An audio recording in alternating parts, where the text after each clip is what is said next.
जय हिंद। 17 सितंबर की third shift में साथियों बायोलॉजी के जितने भी क्वेश्चन आए हैं उन सभी क्वेश्चनों के बारे में आज की इस वीडियो में डिस्कस करने वाले हैं। देखिए साथियों, पहला क्वेश्चन आपसे पूछा गया था शैवालों का अध्ययन। शैवालों का अध्ययन विज्ञान की जिस शाखा में किया जाता है उस शाखा को क्या कहा जाता है? तो भैया उस शाखा को कहा जाता है फाइकोलॉजी। फाइकोलॉजी गाइज, फाइकोलॉजी विज्ञान की वह शाखा है जिसमें साथियों शैवालों का अध्ययन किया जाता है। बात क्लियर है? और देखिए भैया, दूसरा क्वेश्चन आपसे पूछा गया है साथियों, मैं देख लेता हूं, राष्ट्रीय विज्ञान दिवस कब मनाया जाता है? राष्ट्रीय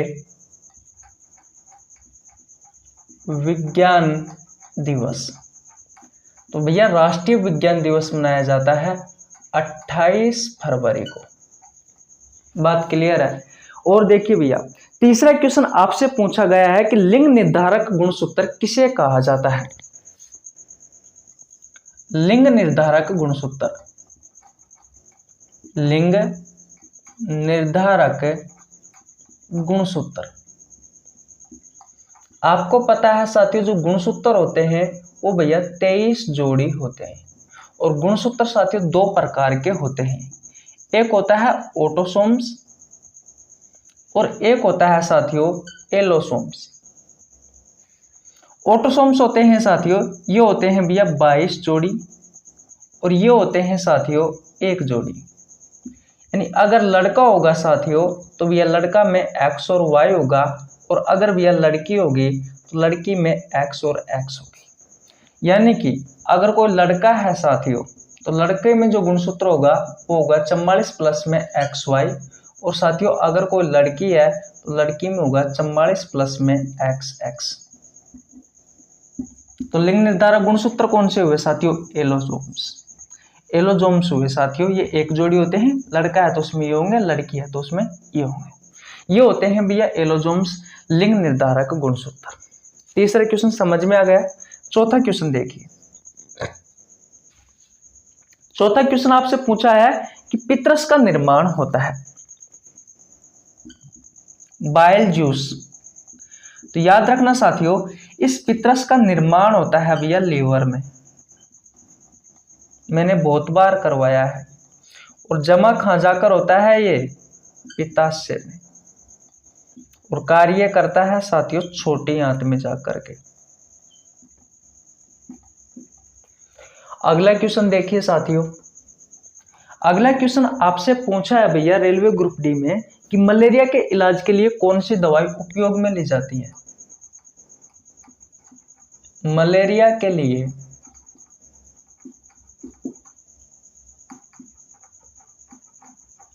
कौन सी दवाई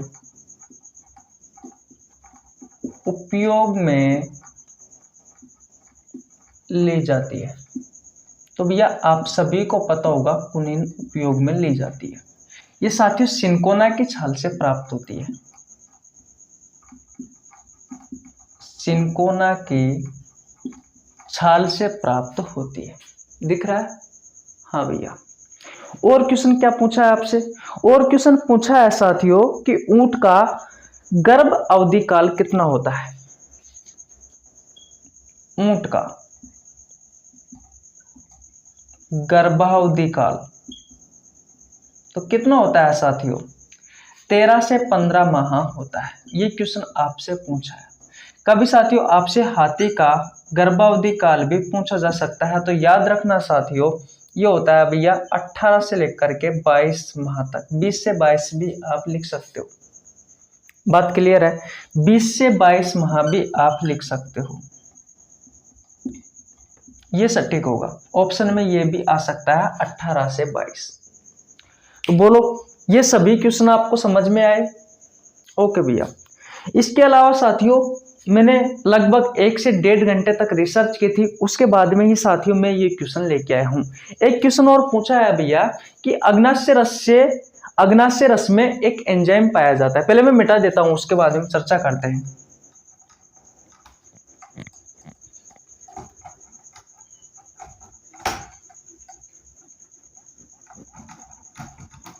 6 क्वेश्चन हो गए ना।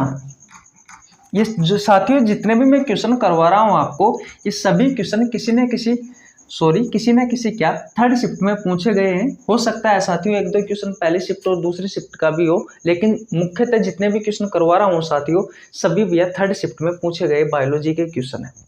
अगला क्वेश्चन है साथियों, अग्नाशय रस में पाए जाने वाला ट्रिप्सिन एंजाइम कार्य क्या करता है। सातवां, जो आपका अग्नाशय है, इस अग्नाशय में एक एंजाइम पाया जाता है ट्रिप्सिन, क्या काम करता है। देखिए जो प्रोटीन होता है साथियों, इस प्रोटीन को जो पेप्सिन एंजाइम होता है वो बदलता है पेप्टाइड में, और इस पेप्टाइड को ये जो ट्रिप्सिन एंजाइम है, ये ट्रिप्सिन एंजाइम बदलता है साथियों अमीनो अम्ल में। और साथियों प्रोटीन की सबसे छोटी इकाई होती है भैया एमिनो अम्ल, यानी कि एमिनो एसिड। फिर इसका अवशोषण कर लिया जाता है और साथियों फिर बाद में इससे साथियों ऊर्जा बना ली जाती है। बात क्लियर है। तो ध्यान रखना है साथियों, पेप्टाइड को एमिनो एसिड में कन्वर्ट करने का कार्य करता है ट्रिप्सिन एंजाइम। इसके अलावा साथियों आपसे क्वेश्चन पूछा गया है कि गर्भाशय में शुक्राणु के गर्भाशय में शुक्राणु के फेगोसाइटोसिस के लिए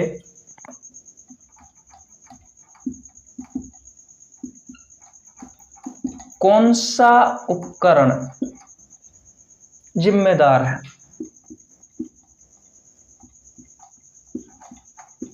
देखिए साथियों, शुक्राणु के फेगोसाइटोसिस का मतलब होता है साथियों भक्षण करना, यानी कि खत्म करना शुक्राणुओं को, किसमें, गर्भाशय में।